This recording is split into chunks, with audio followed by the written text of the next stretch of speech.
Hi, Chair. It looks like we have quorum whenever you're ready to begin.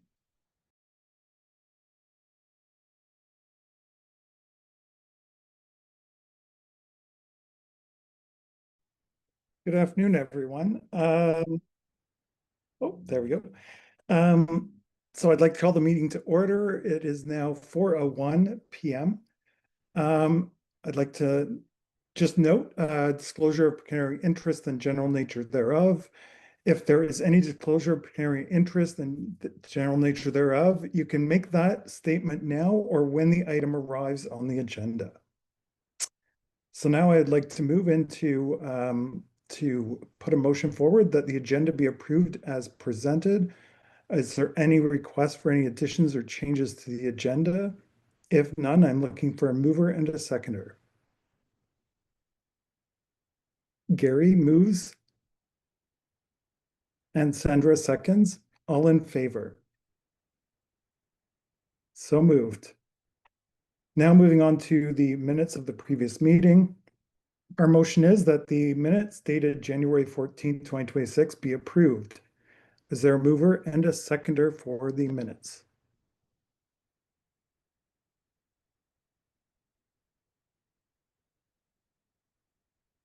Gary and Janet.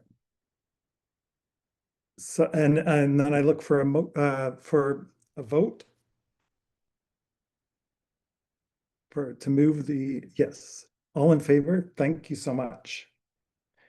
Now I'd like to move on to, there are no delegations, so I'm moving it then into staff report, heritage applications. So moving into major heritage permit application for 88 Queen Street. I'd like to now welcome Drew Brennan, Senior Planner, to present the major heritage permit application for 88 Queen Street. Thank you, Chair.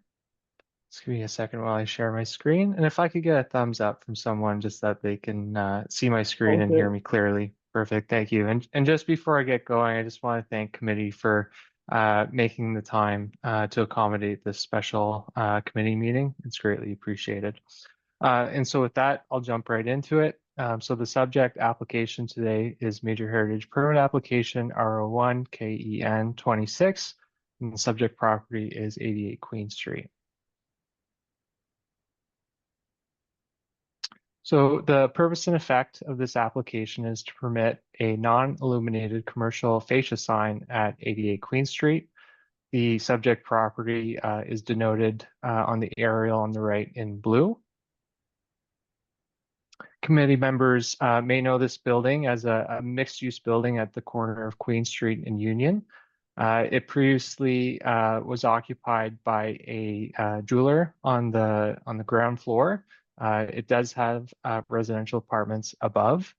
The new commercial tenant is proposing to open a bridal store. The proposed business is called 88 and Ivory. The property is, of course, designated under Part 5 of the Ontario Heritage Act, as is within the Heritage Conservation District. And within the HCD plan, this property is identified as being strongly contributing to the HCD. Just a couple of things to note, using the street view we have here on the right, committee members will notice that the existing building has a perpendicular wall sign that's mounted to the front facade. That's proposed to be removed. Similarly, we can see the cornice and other facade elements are painted black in this street view. They have since been painted an ivory color, which we'll be able to see in the rendering on the next slide. So just denoting the rendering here on the right, we can see the updated color. Similarly, we can see the sign that's being proposed here. The lettering itself is a black Sintra, which is a form of PVC foam. The sign itself is proposed to be pin mounted to the cornice, and the sign will extend approximately 2 inches from the face of the facade. So the HCD plan does explicitly require a major heritage permit for new commercial signage. It also gives committee guidelines in terms of evaluating these applications.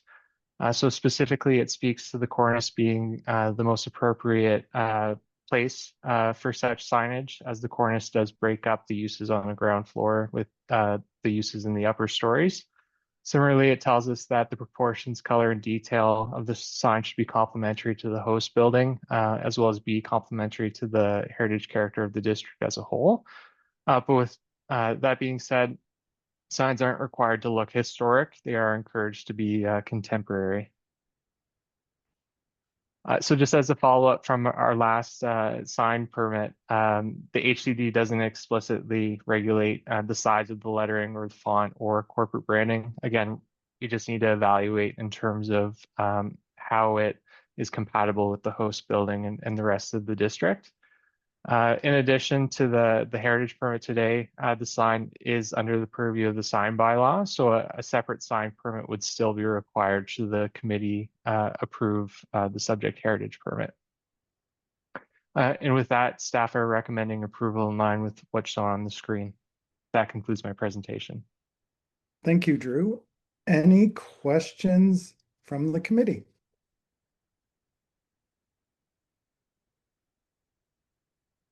Gary. Does that, I noticed that there were shutters on the front windows of the mock-up. Is that part of it? Are they going to put those shutters, or was that just like the flower boxes? So through the chair, there are no shutters that are currently existing. We did ask the applicant whether the shutters are being proposed as a part of this application. They are not. However, I believe it is their intent to look at installing them in the future, at which a subsequent heritage permit would be required. Thank you, Drew. Any other questions from the committee? Sandra. Oh.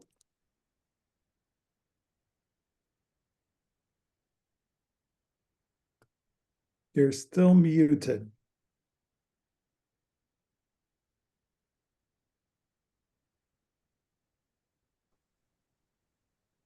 Question. Can I ask a question?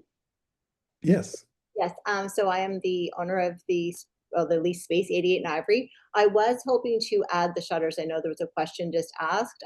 Do I need a separate permit for the shutters if they're not a sign? Yes. I do. It is required. Okay. So would that be something I'd have to propose at a future meeting, or is that able to be presented at this meeting? I had sent a message to Jen saying that I would like to propose them being added, and I had sent the measurements to her. So maybe she just hadn't received them or passed that information on. I'm not sure. So through the chair, if I may, I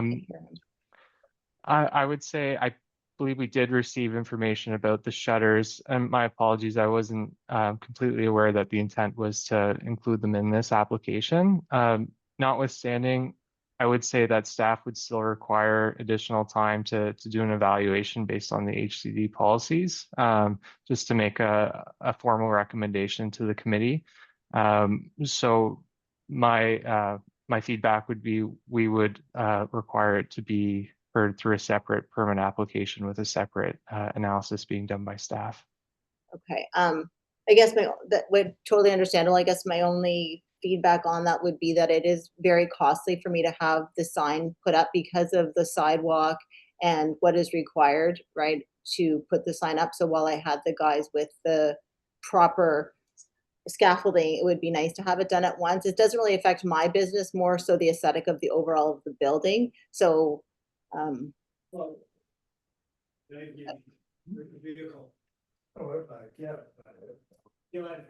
can just do it at a later date.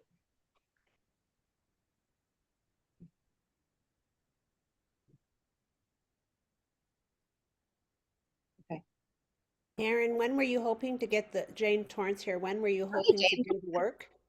Well, everything has been on hold until I got approval through you guys. I was hoping to schedule it this week. So they are on standby whenever I have the approval to move forward. So tentatively Friday is when I would like to have the sign put in. But while I have, the get up to get everything done, I would do it all at once rather than paying for them to come back at it and do it at a separate time. But I also understand that it has to, go through the committee. I just didn't realize shutters would follow the same as sign permit. Thank you. Drew. Yeah, so through the chair, I don't mean to put her on the spot, but we do have our heritage consultant on the call. So maybe I'd put the question to Sally if you would be able to provide any feedback regarding the appropriateness of the shutters based on the HCD policies as they are in the plan.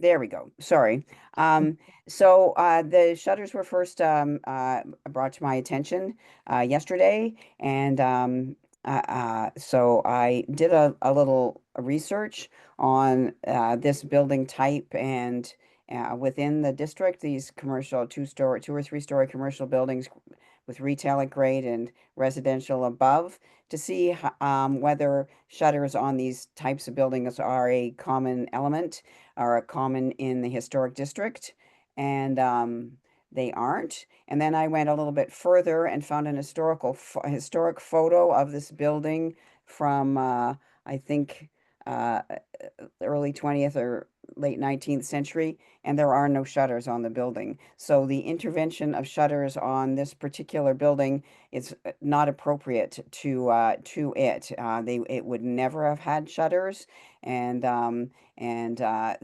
part of and it would never have had shutters. It did not have shutters in the historic photo. And one of the things about shutters like this is that they don't really do anything. Like shutters were originally designed to close over a window. So it was, protect against the weather, but merely decorative shutters that would either not meet or overlap are not an appropriate intervention to this kind of commercial structure within the Heritage Conservation District. So I would not recommend their approval if they were on the application today. Okay, Thank you, Sally. thanks, Sally. Any other questions? Sorry. Sandra? Mine was more of a comment than a question. It is a fairly prominent corner that when you're driving by, so it is important that it looks like it fits in somehow with everything. So I think not having shutters would be best. It would look more authentic if it was the way it was. But I just would like it not to be too different from everything else, but it's a nice design. So I'm okay with that. It's just more a question of aesthetically fitting in with everything else because it is prominent and quite different to what they've had before. Check. Janet?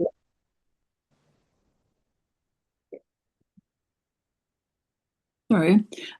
Question. Does heritage apply to all sides of the building? Drew? Yeah, it's through the chair, yes. Thank you.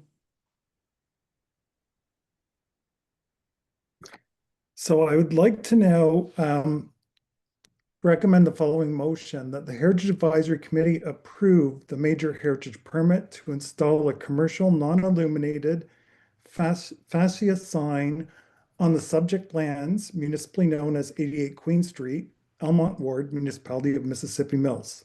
I'm looking for a mover and a seconder for that motion. Gary, and a seconder? Harold? And I'm voting all in favor? So moved. Thank you, everyone. Now we will move on to the urgent issue of the 5-span bridge rehabilitation in Pakenham, the stone sourcing issue.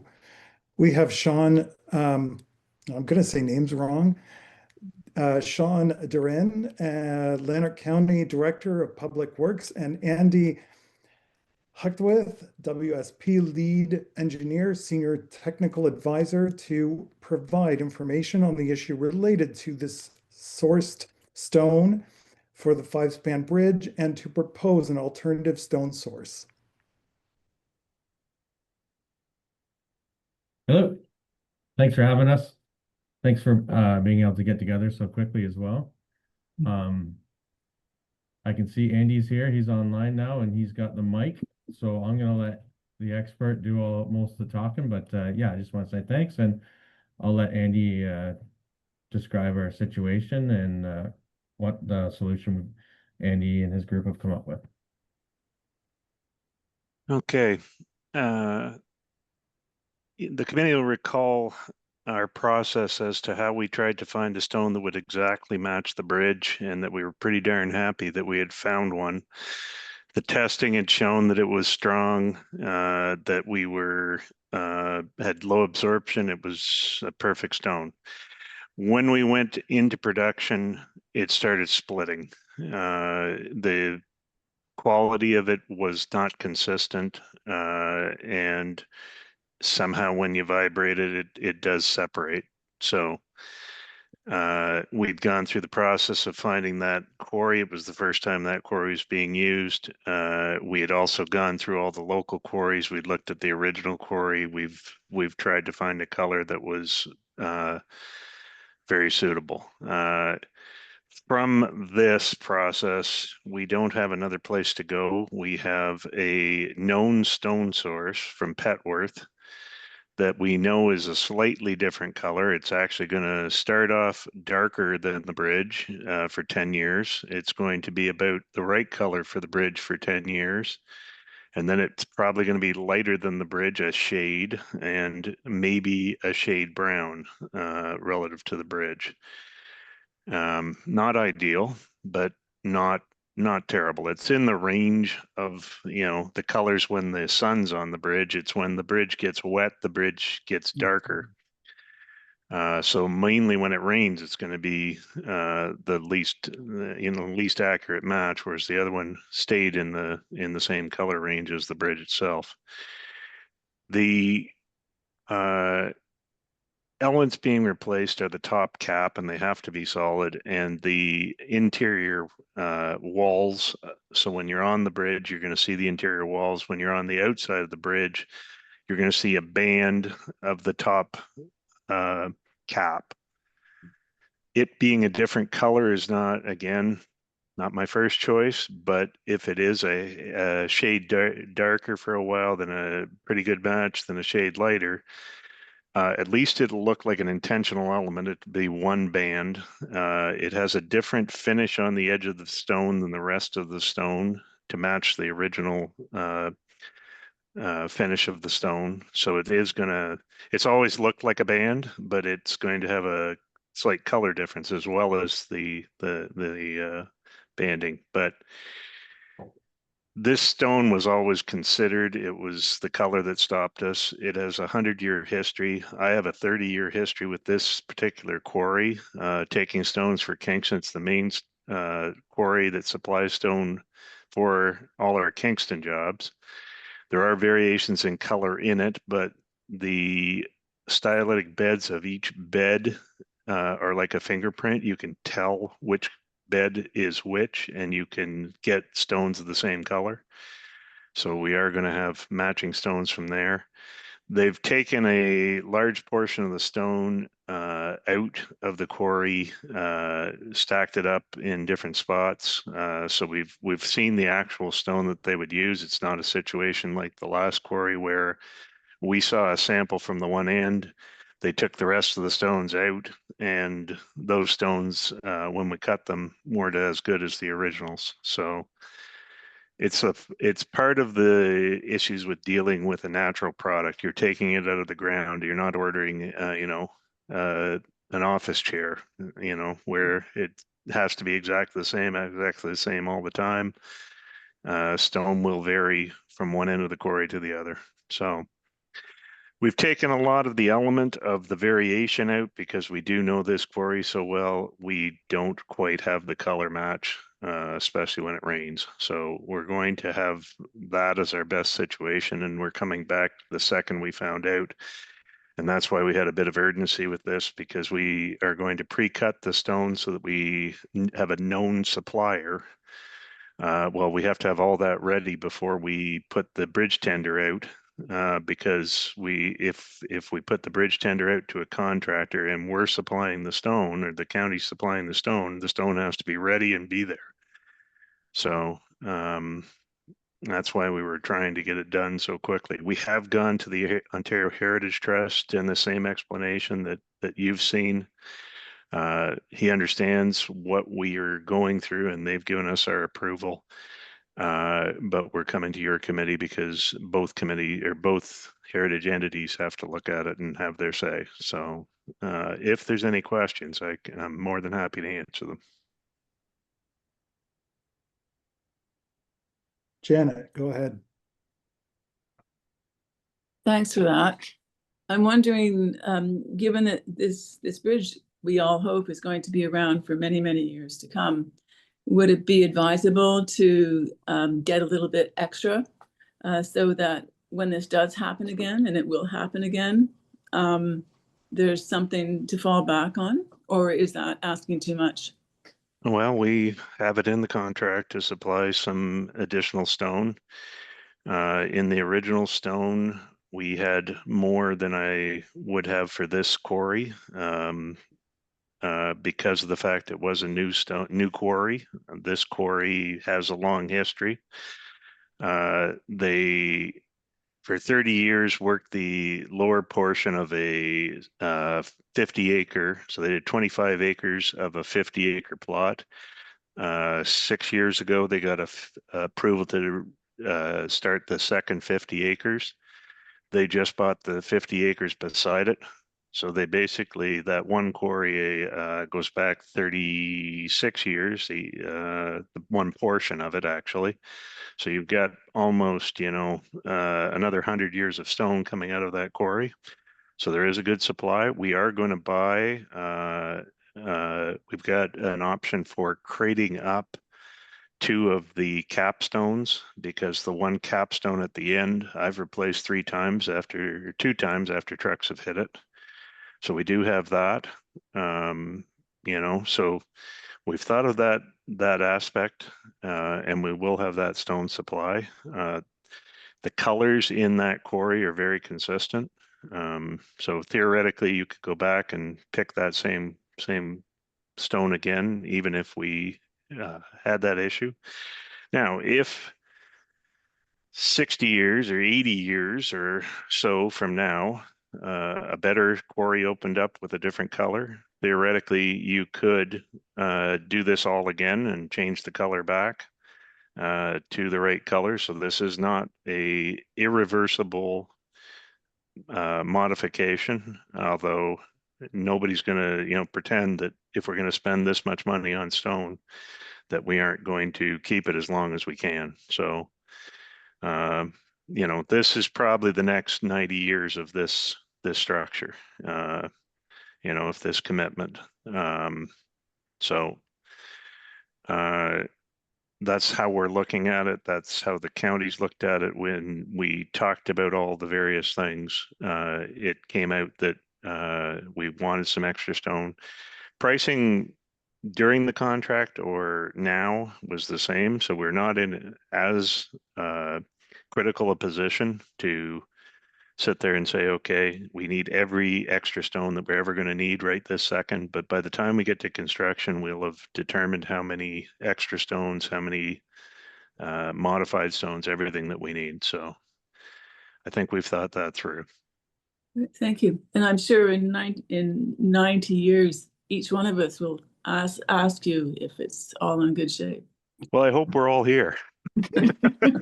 I just went to somebody's 90-year-old birthday, so right.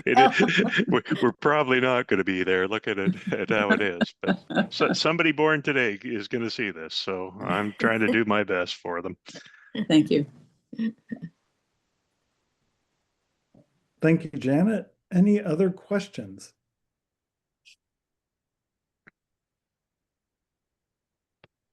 Seeing none, I'm gonna put forward a motion that the Heritage Advisory Committee recommend that Lanark County and the WSP move forward with the Petworth Stone alternative for the 5-span bridge rehabilitation project as identified in the attached report, as the option that best matches the color of the existing stone. Looking for a mover and a seconder. Janet? Councillor Torrance? All in favor? So moved. Thank you, Andy and Sean. Yeah, Thank you very much. thank you. We'll report anything that changes or anything that goes. Thank you very much. So moving on then, business arising out of the minutes, we have none at this point. Information, new business, nothing. So then moving on to meeting announcements, our next meeting is scheduled for Wednesday, February the 4th at 4 p.m. Then, so we have then a motion that the meeting be adjourned at 4:27. I'm looking for a mover and a seconder, Gary and Sandra. Thank you, everyone. Thank you. Bye, everyone. Thank you. Thank you.